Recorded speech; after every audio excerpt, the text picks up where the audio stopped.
Good morning साथियों। GK now के current affairs channel पर आपका स्वागत है। मैं आपके लिए लेकर आया हूं इस सप्ताह की टॉप 10 करंट अफेयर्स खबरें। आज है 14 जून। पहली खबर की तरफ चलते हैं।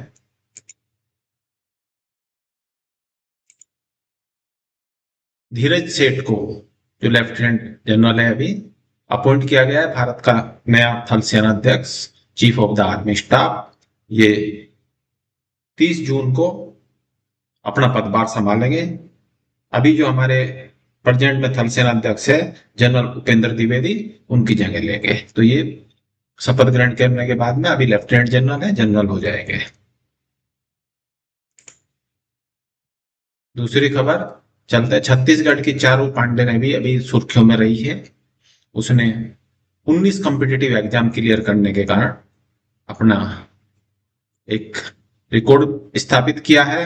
इसके लिए उन्हें स्वतंत्रता दिवस पर 15 अगस्त 2026 को राष्ट्रपति भवन में सम्मानित किया जाएगा। इसने जिसने CHSL, MTS, बाकी CPO, इस तरह के बैंकिंग के 19 कॉम्पिटिटिव एग्जाम्स क्लियर किए हैं। ये कम उम्र में, ये 23 साल की उम्र में अचीव करना एक काफी गर्व की बात है। और इससे हमें प्रेरणा भी मिलती है कि ये कंसिस्टेंट वर्क और उससे सफलता मिलती है। इस सप्ताह की एक और बड़ी खबर है। आईसीसी वुमेन्स का जो T20 वर्ल्ड कप है, इंग्लैंड और वेल्स में स्टार्ट हुआ है। ये 12 जून से शुरू होकर 5 जुलाई तक इवेंट्स चलेगा। इसमें 12 टीमें पार्टिसिपेट्स कर रही है। और पिछली बार का जो चैंपियन था न्यूजीलैंड। अभी और जो सबसे बड़ा इवेंट है, जो 4 साल में एक बार आता है, FIFA world cup, football cup का वर्ल्ड कप होता है। इसमें स्टार्ट हुआ है 11 जून से।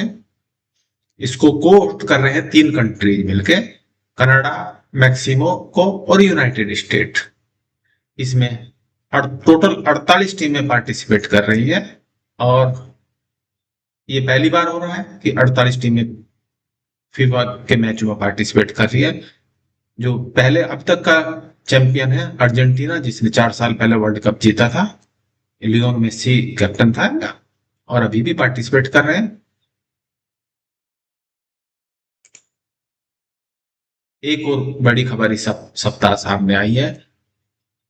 रिलायंस और मेटा ने मिलकर इंडिया में पहला hyper scale AI based data centre स्थापित किया है, जो आर्टिफिशियल इंटेलिजेंस को देखेगा।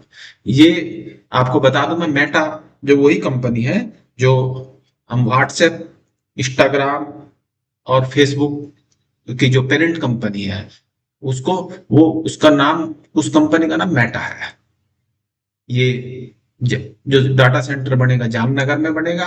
ये 100% सोलर और रिन्यूएबल एनर्जी से चलेगा और 168 मेगावाट इसके की कैपेसिटी का होगा। ये विद इन 2 इयर्स बन के तैयार हो जाएगा। इसके बनने के कारण इंडिया में डिजिटल डाटा सेंटर्स की एक बड़ी उपलब्धि माना जा रहा है इसको। एक खबर आई है चाइना की तरफ से। चाइना का जो चैंग E7 एक मिशन था, उपग्रह था, जो चंद्रमा के ऊपर है, चंद्रमा के भी साउथ पोल में लैंड हुआ था। उसने अपने एक्सपेरिमेंट्स के दौरान में वहां के मोलिक्यूल से वाटर एक्सट्रैक्ट किया है। और वाटर एक्सट्रैक्ट करना एक फ्यूचर डेवलपमेंट के लिए एक बहुत बड़ा कदम माना जा रहा है।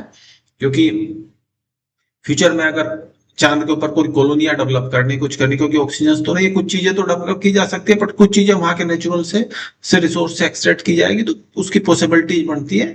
इसके लिए एक पहली बार ऐसा हुआ है, किसी ने इसको सफलता प्राप्त की है कि वहां के मोलिक्यूल से वाटर एक्सट्रैक्ट करने की। प्रधानमंत्री नरेंद्र मोदी हमारे longest serving elected prime ministers बन गए हैं। आपको मैं बता दूं, इससे पहले ये रिकॉर्ड जवाहरलाल नेहरू के नाम था, जो 4,398 दिन तक हमारे इलेक्टेड प्राइम मिनिस्टर रहे थे। हालांकि हम यह जवाहरलाल नेहरू का जो कार्यकाल काउंट कर रहे हैं, 1952 में जब इलेक्शन हुए थे, उसके बाद से जवाहरलाल नेहरू का कार्यकाल काउंट करें। हालांकि अगली खबर की तरफ चलते हैं। इसमें अमित शाह ने लॉन्च किया है विनिमय लैंड पोर्ट मैनेजमेंट सिस्टम। ये क्या है आपको बता दूं, इंटरनेशनल जो पोर्ट्स होते हैं ना, कोई तीन तरह से हो सकते हैं। एक तो आप एयर के थ्रू कनेक्टेड है तो एयरपोर्ट्स हो गए, सी के थ्रू कनेक्टेड है तो सी पोर्ट हो गए, और जमीन के थ्रू कनेक्ट हो गए तो लैंड पोर्ट हो गए। और इंटरनेशनल जो पोर्ट्स होते हैं उनके ऊपर में कोई भी ह्यूमंस जाए, आदमी जाए या कोई भी सामान जाए, उसके लिए कुछ फॉर्मेलिटी होती है, कोई कस्टम है, कोई इमिग्रेशन, आदमियों के लिए इमिग्रेशन क्लियरेंस होती है और आइटम्स के लिए कस्टम क्लियरेंस होती है, उस सब की फैसिलिटी के लिए।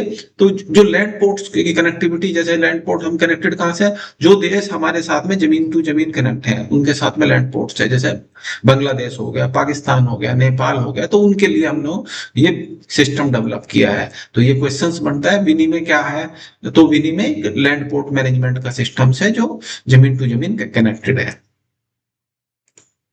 इसके अलावा अभी प्रधानमंत्री हमारे मोदी यूरोप की एक यात्रा पर गए हैं। तो मोदी जी गए हैं यूरोप के विजिट पर, 13 तारीख से 18 जून तक वो विजिट करेंगे, जिस दौरान में G7 समिट में पार्टिसिपेट करेंगे। फ्रांस का विजिट है, स्लोवाकिया का विजिट है, और फिर उसके बाद में देश वापसी है। आप लोग का धन्यवाद। अगले हफ्ते, अगले वीक की पूरे करंट अफेयर्स के साथ में आपसे साथ में फिर से शामिल होऊंगा। धन्यवाद दोस्तों।